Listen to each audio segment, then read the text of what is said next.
Hi guys, welcome back to my channel. If you're new, then just welcome. Thank you for being here.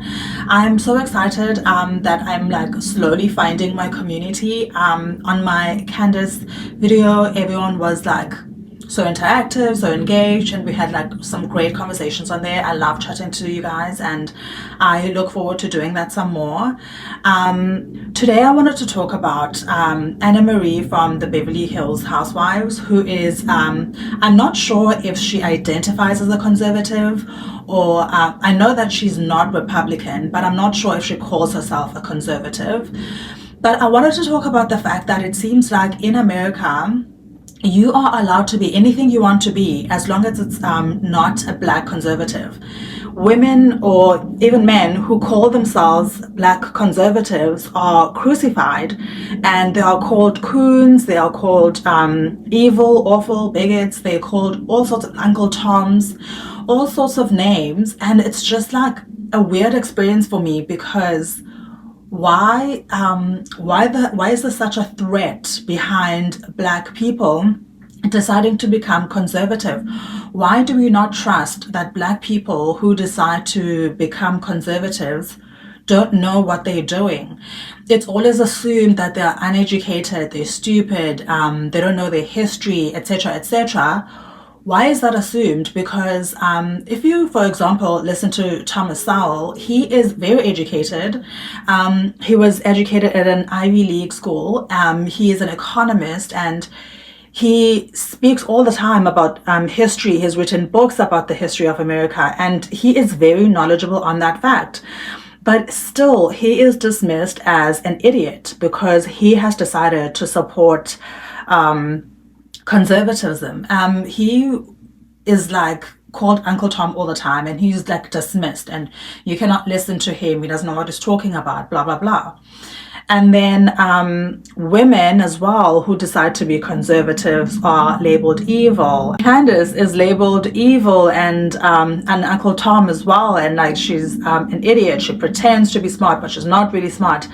And now Annemarie on the Housewives has been kicked out, apparently because it was believed that she said she supports Trump. But she has clarified in an interview that she did with Carlos that she doesn't support Trump. She's not Republican. I'm not sure if she calls herself a conservative or not, but she has said that she's not a Republican. But even if she was a Republican, that's no reason to exclude her from the show. Why is there such a threat? Why do liberals feel so threatened by people who decide to identify as conservative? If you believe in your cause so strongly, people deciding not to go with your cause shouldn't be so threatening to you that you're willing to like remove them from shows, and you want to like keep them from having platforms and keep them from speaking out about what they believe. Everyone, like I think everyone understands America to be the one country where free speech is celebrated and people are allowed to say what they want to say. And I think there's a problem where free speech is like constantly being like pushed down. Like you cannot say anything, you cannot comment on this, you cannot comment on that. And before it was like only a liberal thing where liberals were like keeping people quiet, but now it looks like it's also getting to the conservatives, where conservatives are also like shutting people up if they're not saying what they want to say. People are always going to say things that we don't like to hear them say, but it doesn't mean we get to shove them to the ends of society because we don't like what they want to hear. People are always going to be racist, people are always going to be sexist, people are always going to be all these things, but it doesn't mean that they're not allowed to exist because they say mean things about different groups. Like, I just don't understand that. I don't understand that. I was watching Nick Fuentes video earlier today, and it was about Candace. It was about Candace, but before he got to the Candace part, he was talking about a Star Wars film, and in the Star Wars film, it was mostly women and black people, and he said that he didn't see like white people weren't represented. There weren't a lot of white people on there. He said the N-word, and saw a woman with locks on her hair, a black woman with locks on her hair, and he was like, just imagine the smell. Like he imagines that she smells because she had the locks on her hair. But even that, racist and mean and awful as it is to say that, even that doesn't qualify for him being ostracized from society. People that say terrible things about women and call women hoes and all sorts of like derogatory names still doesn't mean that you get to ostracize them from society. You don't get to shut people up because they're saying something that you don't like. Many people in history have said things that we don't like, but it doesn't mean we get to cut off their heads for it. Like, that's just not how the world works. I find it immature and I find it intolerant, which is strange because the left is supposed to be the people that are most tolerant. They are supposed to be progressive. They're supposed to accept people as they come. You're supposed to, if people are fat, you're supposed to love them for it. If people decide to live unhealthy lifestyles, people decide to live however they want to live, you're supposed to be progressive enough to accept them for who they are. But apparently that doesn't apply to being progressive in thought when it comes to people deciding to no longer vote for the left and move to the right and decide to vote for the right. Because as you grow older and as you do more research, you might find that there are things on the left that you agreed with before when you were younger, but you don't agree with now because you're just like, that's not who you are anymore and you want to move this way. You should be allowed to do that without feeling like you need to come out of the closet. Like people make walk away videos and they have to like announce that they are now conservative and then wait, of course, for the onslaught that's going to come their way of people calling them idiots, coons, and Uncle Toms. I think it's like extremely ignorant and it's extremely condescending. You think that they are idiots. You think that you are smarter than them. You think that you know better than them what's best for them and their families. Because as much as like everyone is black, it doesn't mean that we all share the same values. You could be Sexy Red singing about buttholes. You could be Ice Spice singing about farts. You could be Krishan taking shots while you're 5 months, 6 months pregnant, but you still have the full support of the black community and you're still going to be all right with the black community. And when you go and visit high schools and when you go and visit and have a concert or whatever, you will still be celebrated by the black community. You will still be considered part of the black community. But if you are Candace Owens and you spread the message of families being together, you spread the message that street culture is not black culture, and you spread the message that families should get closer to God and we should not be promiscuous and we should not be celebrating street culture, then you are such an awful person. You do not deserve a place in the black community and you are to be ostracized. And if you are Thomas Sowell and you are teaching that black people could do better, black people could do better for their communities, could do better for themselves, then same thing, you are just, or you're like educating people on the history of the two parties, you are considered like just the most awful person. But it's fine if you sing about buttholes and it's fine if you sing about farts and if you are taking shots and fighting on TV and wearing next to nothing, prancing around, fighting on TV. That's fine. As you could be Diddy and you still have the full support of the black community, but God forbid you are a conservative. That's too far. That's where everybody draws the line. I think it's condescending. I think it's thinking that you know what's best for these people that have made that decision and their families. You think that they have made that decision or they have taken that decision lightly. You don't believe that they have sat and considered everything that there is to be considered before making that decision. I think you think that it was just like they woke up one day and decided this is what I'm going to do.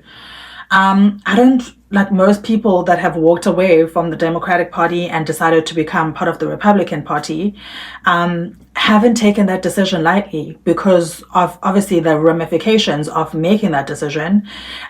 You know that your whole community is going to ostracize you. Why would you take such a decision lightly? People are going to call you all sorts of names. So you obviously want to do as much research as you can to ensure that you are doing the right thing for you and your community. You might have looked at some of the things that the Democratic Party believes in and thought that doesn't align with my values, that doesn't align with the values that I want to teach my children. And so I made the decision to then walk this way and go towards the right. And I think that that's something that anybody should be allowed to do.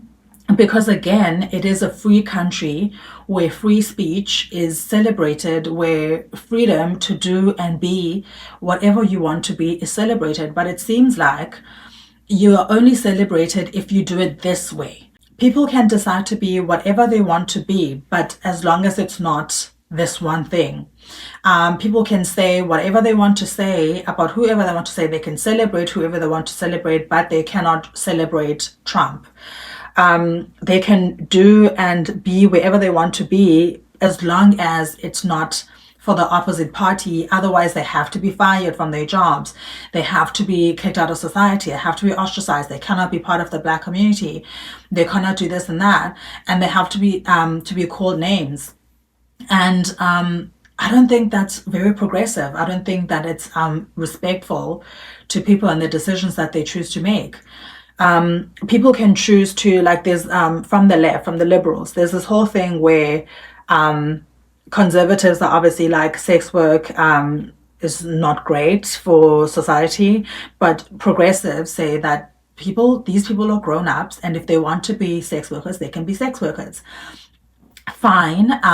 So why then can conservatives not choose to be conservative? Why are Black conservatives expected to take on abuse from all directions for simply making a choice for their families that doesn't necessarily, it's not anybody's business, really. They can decide to vote for whatever party they want. That's why that's why it's a free country. That's why people have free speech. That's why people have free will to do what they want to do, as long as it's legal.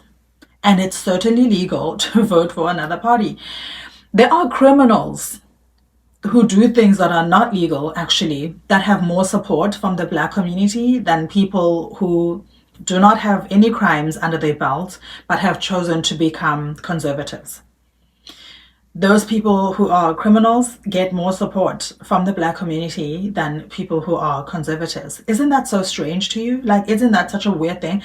Like, as an outsider looking in, there's going to be people who are going to be like, you don't belong here. You shut up. First of all, my husband is American. My child is American. So I live here now. So obviously I'm going to comment on what I see around me, especially because I'm an outsider. Because when you're an outsider, you have a different perspective from people who grew up here. So that's why I'm commenting for just before anybody even gets there. Like, shut up, you're not even from here. So boring. Like, all the comments and all these things are always like, they're so predictable. People are so predictable.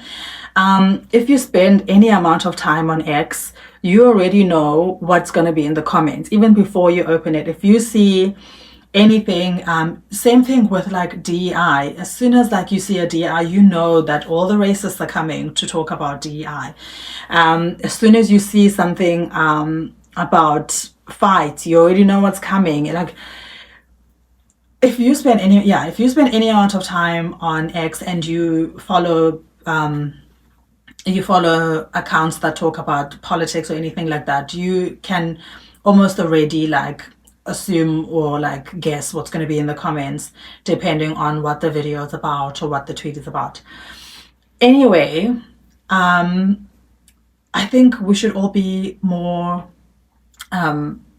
chill about who people want to vote for, and just ease up on calling people names because they don't believe in the same things that you believe in, or they don't say the things that you want them to say. Just the same way that Some people think hoeing is fun and great. Other people don't think hoeing is fun and great. Some people think singing about buttholes is fun and exciting. Other people don't think supporting someone who sings about buttholes is fun and exciting. And people should be able to have those discussions without being labeled as awful people, and like without being called to lose their platforms and be ostracized from their communities because of it. I just think it's strange. I do. I think it's strange, but let me know what you think in the comments. I'm sure I'm gonna get some slurs as well, which is like absolutely fine. Like I said, it's boring. Thank you so much to everybody who subscribes to my channel. I'm fairly new. I'm just starting out. I'm still figuring out what I want to talk about, what I want to engage in, and all of that kind of stuff. And I'm so glad that you guys have taken a chance on me and like click the subscribe button. Yeah. And yeah, see you in the comments, and let's chat and find out what we will think about everything I've just spoken about. Have a wonderful week and a wonderful weekend, everybody. Bye.